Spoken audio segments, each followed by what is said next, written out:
Hmm. Well, hello. Ooh.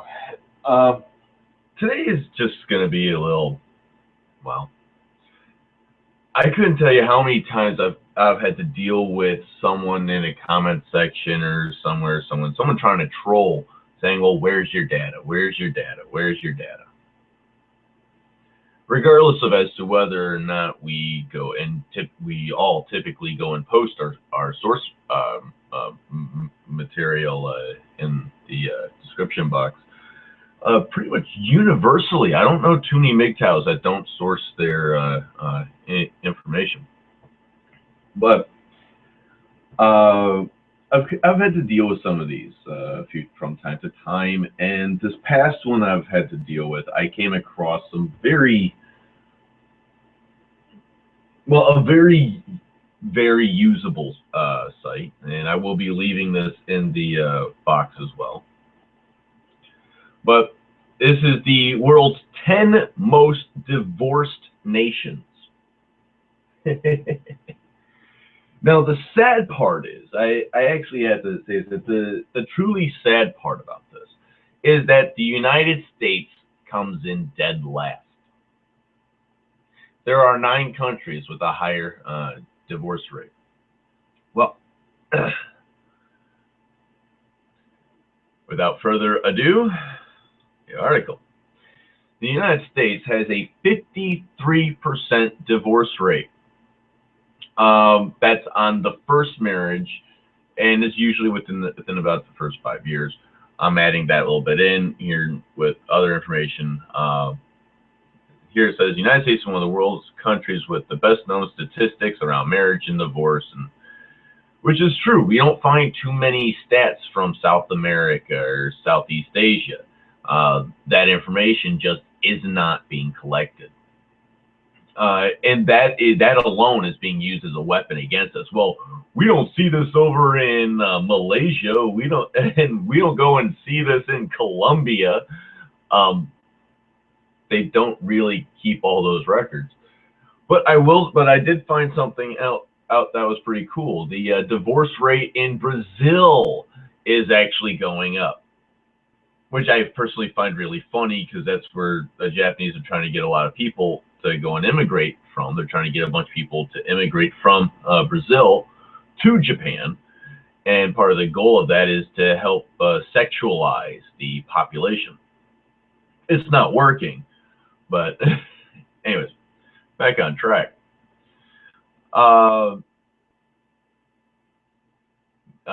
Yet it is only number 10 on the list of the world's most divorced nations, the United States, suggesting that it is not lost for the nation's monogamists. Yes, it is. Yes, it is. That's like saying that just because 47% of first-time marriages that are still going on, simply because they are still going on, means nobody cheated. Bullshit. Bullshit. We all know the odds of the woman cheating, and that is 85%.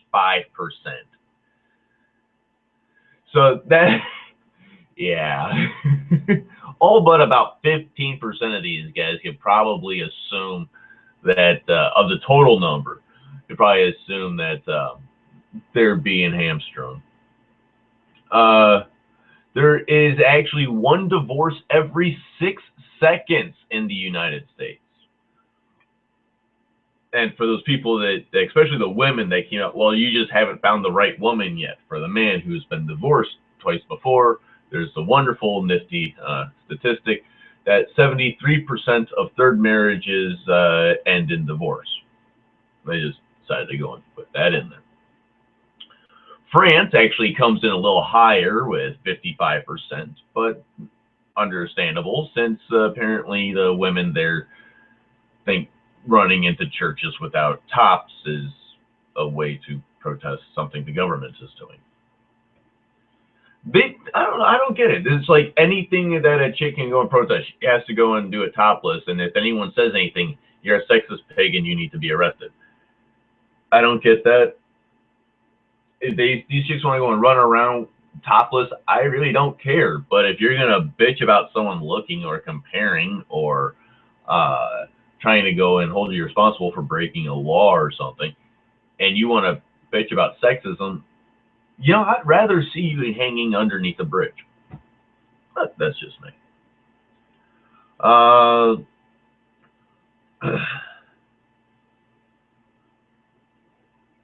Effectively, the French are kind of freaking out. They don't understand why divorce rates are going up. Next is Cuba at 56%.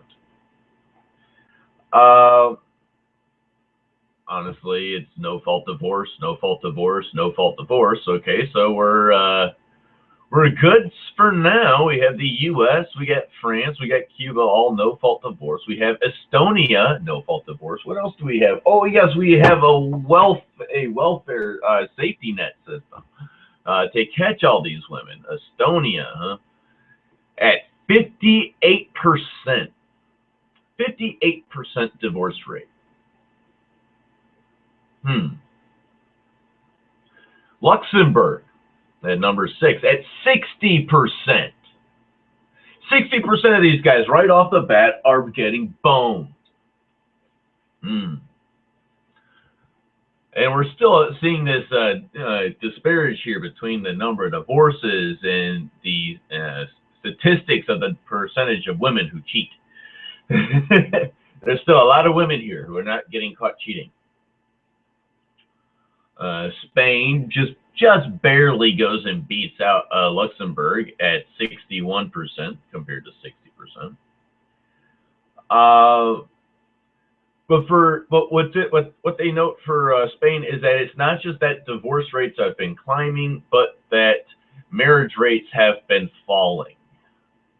The same has also been noted, not in this article.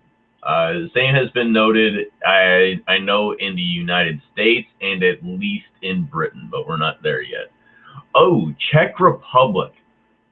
You know, I'm noticing this theme that anytime there's any type of socialism whatsoever, the divorce rate goes right through the freaking roof.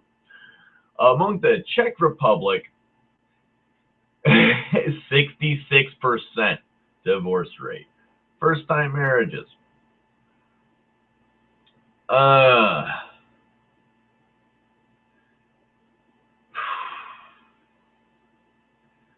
One of the things that they note in this part is that well over 90% of women in this country are granted full custody of their children in the aftermath of divorce.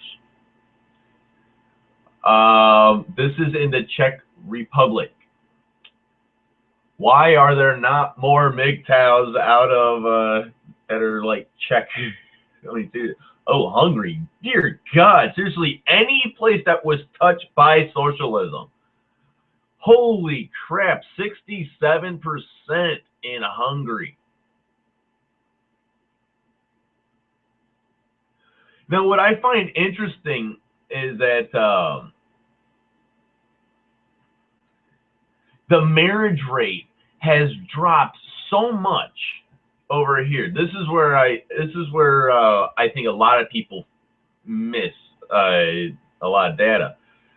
Is that for Hungary, they actually have some of this information here. Is that only about 10% of all Hungarian men are divorced.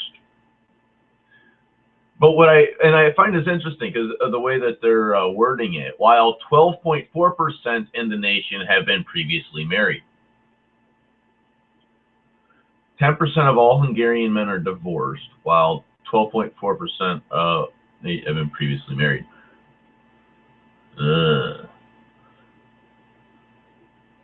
I find it interesting how they really try to go and look at different metrics for the men and women. I'm assuming to keep this. Let's do some quick math here. About 2/3, 10% are divorced. So seriously, only 15% of Hungarian men have ever been married, while 12.4% of women have ever been married. So very few people are getting married, but the ones that do, it ends in disaster. It's just not worth it. Let's keep going. Portugal, 68%. Wow. Okay. I would have guessed a little lower because of the Catholic traditions there, but okay. Belgium, wow. Belgium comes in, I'd have to say wins, at a 71% divorce rate amongst first-time marriages. Wow. Uh,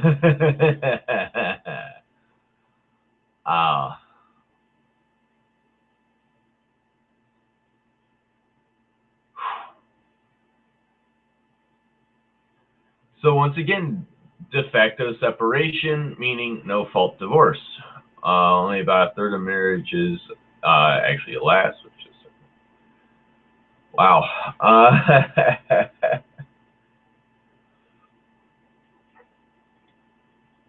So wow, I had read a good portion of it. I just think it is amazing that these numbers are so high. One of the things that is also stressed throughout this entire article is that the marriage rates have been dropping. So these numbers are inflated. No, what you need to go and add in there is the fact that that these men are not getting married. But so far, they're only counting, well, this article is only counting divorces. Um, I find it interesting that Canada is not even in the top 10. I was surprised that Russia wasn't up there. Sweden, Britain. But what I did find really interesting is that it almost seemed as though the more socialist it was, the more divorces you had. The more welfare programs the country has, the more divorce you have.